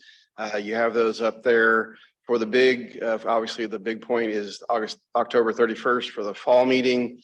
You'll be getting emails from me in terms of meetings in July for work group meetings, and for those that have volunteered for editing committee, Ralph and others, we'll be reaching out to you for those as well. Are there any major highlight meetings that you want to bring to the big or to the audience? Please raise your hand, throw those out there. Anything big at Galveston Bay Foundation coming up? I'll speak on behalf of the Galveston Bay Estuary Program, let you all know that there's going to be a symposium in January, early February of 2024. So we're moving quickly through this year. Additionally, we've got workshops. We talked about the indicator workshop probably in the fall. I'm also working on a stormwater workshop, inviting TCEQ to talk about phase 2 permits, and others going to be other people and other presenters on that stormwater workshop, which will probably be July, August of this year. So stay tuned to that. And then we have a Texas Stream Team workshop that we're working on for October, doing some successful, trying to really work with those local partners, those local volunteers to highlight some success there. And so we're working on those as well. With that, I thank you for the extra 5-6 minutes. I appreciate it. Please, if you're here locally in this room, take some cookies. I meant to get Linda, there's some actual something over there for you as well, but please take some. I wish I had sent it through the waves here so that you all online can get it too. But thank you again for attending today. I'll talk to you later.